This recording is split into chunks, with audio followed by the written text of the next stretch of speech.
The Vorith had Send them the existed standard for ultimatum. 11,000 Surrender years. or be consumed. They had conquered 47 star systems, absorbed 19 civilizations, and erased 6 species that dared to resist. Their warship stretched 3 kilometers from bow to stern, their hulls forged from collapsed stellar matter. Their commanders had never once felt the biological inconvenience known as fear. Supreme Commander Drathael stood at the observation deck of the flagship Undying Dominion, watching a pale blue dot rotate slowly against the black canvas of space. His 4 arms were clasped behind his ridge-armored back. His compound eyes reflected the tiny world with something close to amusement. "Scouts report," said Admiral Vaughn, stepping forward with a data slate. "The species calls itself human. Carbon-based. Bipedal. Average lifespan, 70 to 90 cycles. No unified planetary government detected until 40 years ago. Pre-interstellar travel until 60 years ago." He paused. "They have had faster-than-light capability for only 11 years.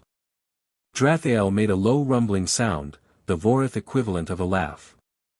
"Send them the standard ultimatum," he said. "Surrender or be consumed." Nobody in that room felt even a tremor of doubt. Not one of them imagined that this decision would define the last chapter of Vorith history. General Marcus Wade read the alien transmission 3 times.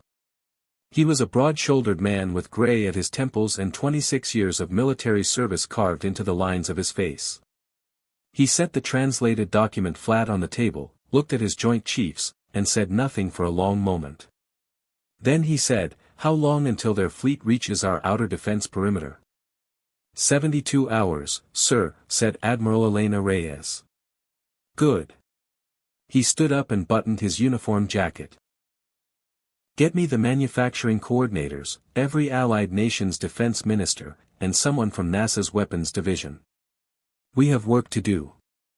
A junior aide raised his hand nervously. "Sir, they've destroyed entire civilizations." Marcus Wade looked at him with calm, steel-gray eyes. "Yeah," he said. "They've never fought us." The Vorith fleet dropped out of FTL travel expecting a panicked, disorganized species scrambling for mercy. What they found instead was a minefield. 11,000 autonomous hunter drones, each one programmed with over 400 combat scenarios, detonated in sequence patterns that collapsed the shields of the Vorith's forward wing in under 90 seconds. 3 cruisers were crippled before a single Vorith weapon had fired. Drathael gripped his command throne. "What is this?" "Automated weapons," Vaughn said, his voice unsteady for the first time in decades. "Thousands of them. They were dormant, buried in asteroid debris fields. We never detected them. The humans had seeded the entire approach corridor. They had planned this. Not in desperation, with patience. With cold, architectural precision. The ambush lasted 11 minutes. The Vorith lost 40 ships. For the first time in 11,000 years, Drathael felt something move through his chest that he did not have a word for. The Vorith adapted. They always adapted. They pushed through the drone fields with sheer numbers, absorbing losses, and arrived at Earth's moon expecting a broken enemy. Instead, they found Colonel James Hartley waiting for them. Hartley commanded Earth's newly commissioned orbital defense grid, 12 interconnected battle stations, each one capable of firing sustained plasma lances with targeting systems that predicted enemy movement 6 seconds ahead using behavioral algorithms. His crews had been running combat simulations non-stop for 60 hours.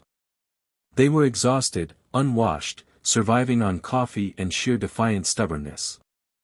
They held the line for 19 hours.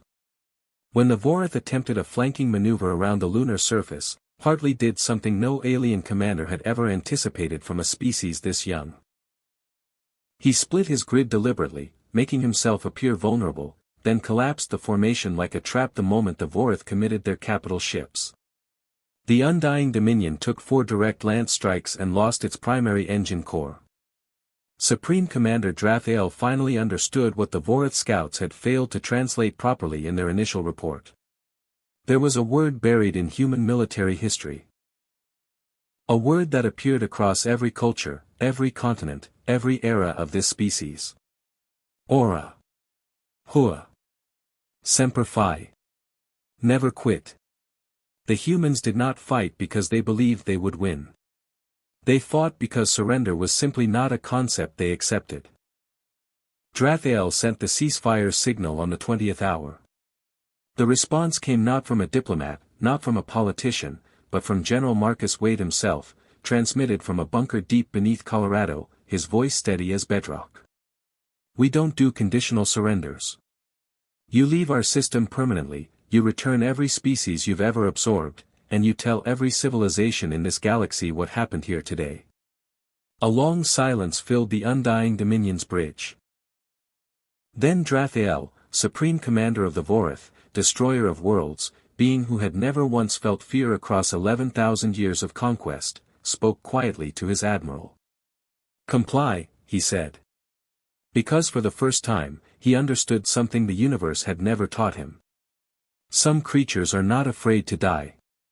And those creatures, you cannot break.